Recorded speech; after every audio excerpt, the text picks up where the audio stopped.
দেখুন, এই রাজ্যে সবথেকে বড় দালাল কোম্পানির নাম হচ্ছে তৃণমূল কংগ্রেস।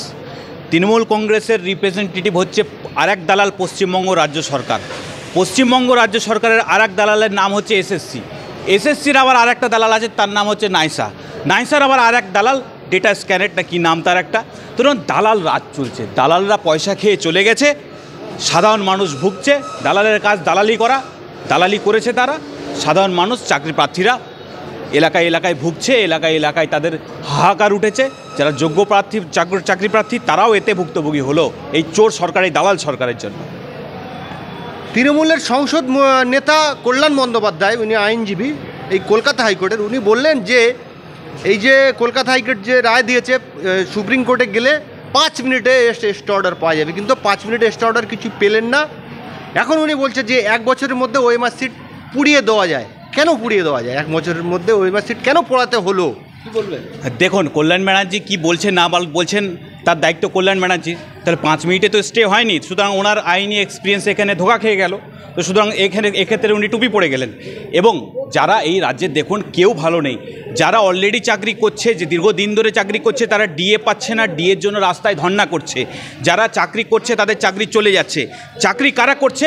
100 মিটার অন্তর মদের দোকান খুলে দিয়েছে, তারা চাকরি করছে। যারা তৃণমূল কংগ্রেসের ঝান্ডা ডান্ডা বয়ে বেড়াচ্ছে, তারা চাকরি করছে। কি চাকরি করছে? এলাকায় তোলাবাজির চাকরি করছে, এলাকায় চাকরি প্রার্থীদের টাকা নেওয়ার কাজ করছে, চাঁদাবাজির চাকরি করছে, পুকুর বোঝানোর চাকরি করছে, দালালি করছে, বিভিন্নভাবে দেয়াল লিখন করছে, তার বদলে এলাকায় তোলাবাজি করছে, এই ধরনের চাকরি করছে। পশ্চিমবাংলা বেকারের রাজ্য, বেকারের স্বর্গরাজ্য হয়ে উঠেছে। এখানে সামান্য লেবারের কাজটুকু পশ্চিমবঙ্গ সরকারের দেওয়ার মুরদ নেই, আর বড় বড় কথা বলে। আমরা দেখলাম যে এই কলকাতা হাইকোর্ট থেকে রায় বেরোনোর পরে রাজ্যর মুখ্যমন্ত্রী, সংবিধানের প্রধানের, পশ্চিমবাংলার প্রধান উনি কার্যত জনসভা থেকে বিচার ব্যবস্থার উপরে মানে নজিরবিহীনভাবে আক্রমণ করলেন। একজন আইনজীবী হিসেবে আপনি এটাকে কেমনভাবে দেখছেন? না, সম্পূর্ণ অনভিপ্রেত। আমাদের তো বড্ড দুর্ভাগ্য যে এরকম একটা মুখ্যমন্ত্রী আমরা পেয়েছি। মানুষ অনেক আশা ভরসা নিয়ে বামফ্রন্টকে সরিয়ে ওনাকে এনেছিল। তো কী যে এমন একটা সরকার, যে সরকারটা নিজে কি যাই করছে সেখানে দুর্নীতি, সেখানে ভুল। তাই প্রতি মুহূর্তে এক প্রকার দেখা যাচ্ছে যে রাজ্য সরকারটা কোর্ট মারফত পরিচালিত হচ্ছে, কোর্টের নির্দেশ মারফত পরিচালিত হচ্ছে। সরকারের কোনো নির্দেশ দেবার, সঠিক নির্দেশ দেবার বা সঠিক সিদ্ধান্ত নেবার কোনো ক্ষমতা নেই। সেই ধরনের কোনো মস্তিষ্ক প্রসূত লোক ওদের মধ্যে নেই। প্রত্যেকে দালাল হয়ে গেছে। আইএস আইপিএস থেকে পুলিশ থেকে সবাই দালাল হয়ে গেছে। এলাকার মানুষ গেলে, পুলিশ থানায় গেলে একটা কমপ্লেন নিতে চায় না। যতক্ষণ না ইনস্ট্রাকশন শাহজাহানের মতো নেতারা পুলিশ বা থানাতে তাদের ইনস্ট্রাকশন দিচ্ছে, ততক্ষণ কিন্তু কোনো ধরনের কাজ হয় না। ইতিমধ্যেই সবাই জানে, আমরাও জানি যে দিল্লির মুখ্যমন্ত্রী অরবিন্দ কেজরিওয়ালকে গ্রেপ্তার করেছে। এমন একটি কেসে গ্রেপ্তার করা হয়েছে, সেটা নিয়ে অনেক ধোঁয়াশ, অনেক জল ঘোলা রয়েছে। এবং ঝাড়খণ্ডের মুখ্যমন্ত্রী হেমন্ত সোরেনকেও গ্রেপ্তার করেছে। কিন্তু আমাদের রাজ্যে একের পর এক চুরি, বলতে গেলে অনেকটা সময় লাগবে। তেরপোল থেকে নিয়ে একদম চাকরি, পুকুর, কয়লা, সমস্ত চুরি, এবং সমস্ত কিন্তু দিক একটা, সেটা হলো কালীঘাট। এই কালীঘাটে যারা অধিবাসী আছে, যারা বড় বড় কথা বলছেন এবং আমাদের সংবিধানের প্রধান জায়গায় বসে রয়েছেন, তারা কিন্তু বুক বাজিয়ে কথা বলছেন। এই জায়গায় মানুষের মনে কিন্তু অনেক প্রশ্ন আছে, কি বলবেন? মানুষের মনে কোনো প্রশ্ন নেই। সেই লোকসভা ভোট চলছে, অলরেডি 2টো ফেজ হয়ে গেছে। আপনি দেখবেন মানুষ তার সঠিক জবাব ভোট বাক্সে দিয়ে দিয়েছে। মানুষের মনে কোনো প্রশ্ন নেই।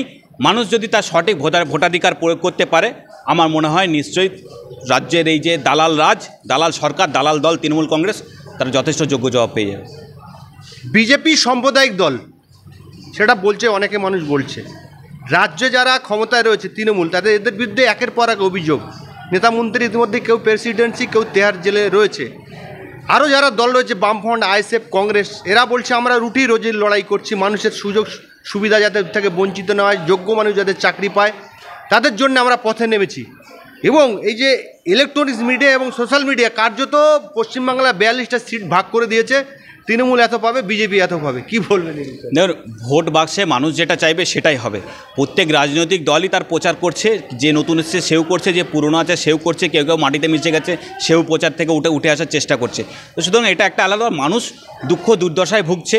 মানুষের জন্য এরা চিন্তা করে না। কেউ কেউ 34 বছর ক্ষমতায় ছিল, তাদের আমলে কী ছিল সেটাও মানুষ দেখেছে, এখন দেখছে, আগামী দিন যে আসবে তাকেও দেখবে। কিন্তু এই মুহূর্তে সবচেয়ে বড় ব্যাপার হচ্ছে যে মানুষের গুরুদায়িত্ব যার কাঁধে, যে মহিলাদের নিরাপত্তা যার কাঁধে, যে সন্দেশখালী যারা মহিলা ছিল সেরকম সন্দেশখালী একটা উদাহরণ, এরকম সন্দেশখালী প্রত্যেক পাড়ায় পাড়ায় গলিতে গলিতে তৃণমূল কংগ্রেস তৈরি করে দিয়েছে। কারণ এরা চায় না যে মানুষ সুস্থভাবে বাঁচুক, মহিলারা চলাফেরা করুক, এলাকার ছেলেরা কাজ পাক, মানুষ তার গর্তর খাটাতে চায়, মানুষ কাজ করে খেতে চায়, কেউ দালালি করে খেতে চায় না। এলাকার যারা বেকার ছেলেরা আছে তাদেরকে টোটোওয়ালা বানিয়েছে, এলাকার যারা বেকার ছেলেরা আছে তাদেরকে লটারি দোকানদারওয়ালা বানিয়েছে। এর বাইরে পশ্চিমবঙ্গে কিছু দিতে পারেনি, কারণ যদি বেড়ে থাকে মদের দোকান বেড়েছে, বেড়ে থাকলে লটারির দোকান বেড়েছে, টোটো বেড়েছে, এর বাইরে কিছু বাড়েনি। ইতিমধ্যে আপনারা দেখেছেন মিডিয়া এবং সোশ্যাল মিডিয়ার মাধ্যমে শেখ শাহজাহানের আত্মীয়র বাড়ি থেকে কিছু আগ্নেয়াস্ত্র পাওয়া গেছে বিদেশি, এমনকি পুলিশের মানে আগ্নেয়াস্ত্র সেটাও পাওয়া গেছে। আমাদের রাজ্যের মুখ্যমন্ত্রী বলছে এই যে এজেন্সি যারা গিয়েছিল এরা ওর মধ্যে ঢুকে দেয়নি, তো এরকমই মন্তব্য করছেন রাজ্যের মুখ্যমন্ত্রী। কি হ্যাঁ, এদের তো বিদেশি মহিলার সঙ্গে যোগাযোগ থাকে, বিদেশে টাকা পয়সা রাখার যোগাযোগ থাকে, বিদেশি ব্যাংকে, থাইল্যান্ডে কোথায় সুইস ব্যাংকে কোথায় কী সব পাওয়া যায়। আবার এসব বিদেশি বন্দুক তো নতুন কিছু নয়, এখানে দেশি বিদেশি সব অ্যাভেলেবেল, টাকা ফেললেই সব কিছু হবে, এটা তৃণমূল কংগ্রেস প্রমাণ করে দিয়েছে। শেখ শাহজাহান বলছে, সিবিআই সূত্র খবর পাওয়া যায় যে শেখ শাহজাহান যে টাকা ভেড়ি এবং অবৈধ পয়সা ইনকাম করেছে রাজ্যের 2 থেকে 3 জন মন্ত্রীর কাছে সেই টাকা এসছে। কি বলবেন? 2 থেকে 3 কেন, আরও কার কাছে গেছে, কত এমপি জড়িয়ে আছে, কত কাউন্সিলর জড়িয়ে আছে, কত জেলা পরিষদের মেম্বার জড়িয়ে আছে, সব বেরিয়ে আসবে। দেখুন, এ হচ্ছে চুরির স্বর্গরাজ্য হয়ে গেছে, ঠিক আছে? একদিক যখন খুঁজতে আরম্ভ করেছে পুরোটাই খসে যাবে, সময়ের অপেক্ষা। চুরি হচ্ছে গরিব মানুষ, আপনার সাধারণ মানুষের বিভিন্ন প্রকল্পের টাকা, গরিব মানুষের টাকা চুরি হচ্ছে, আবার সেই টাকা থেকে বাঁচতে গিয়ে আপনার ট্যাক্সের পয়সা নিয়ে আবার সুপ্রিম কোর্টে হাইকোর্টে ছুটছে। কি বলবেন? দেখুন, এটা তো একটা প্রক্রিয়া, কিন্তু ব্যাপার হচ্ছে এর বাইরে তো কিছু করার নেই, যা আছে এর সিস্টেমের মধ্যে থেকেই করতে হবে। তো সুতরাং তৃণমূল কংগ্রেস বলে যারা লটারি আলাদের থেকে 300 কোটি টাকা তাদের পার্টি ফান্ডে নেয়, তারা আর কি বলবে? যারা 144 ধারা ভেঙে এই রাজভবনের কাছে ধর্ণা করে, মিটিং করে, আর বিরোধী দল করতে এলেই তাকে জেলে ভরে দেয়, তো তাদের কাছে মানুষ বুঝে গেছে পুরোপুরি এই দালাল পুরো একদম। এদের কোনো পরিকল্পনাই ছিল না সরকারে আসার আগে কি করে রাজ্যের অর্থনীতি চলবে, কি করে মানুষ এগোবে, এদের কোনো পরিকল্পনাই ছিল না। এরা ক্ষমতায় আসতে হয় সেই জন্য এসছে। যখন এসেছিলেন বলেছিলেন 1,87,000 কোটি টাকা পশ্চিমবাংলার ঘাড়ে ঋণ আছে, তখন মুখ্যমন্ত্রী বলতেন যে প্রত্যেকের মাথায় 12,000 টাকা করে ঋণ আছে। কিন্তু আজকে কোন জায়গায় দাঁড়িয়ে আছে?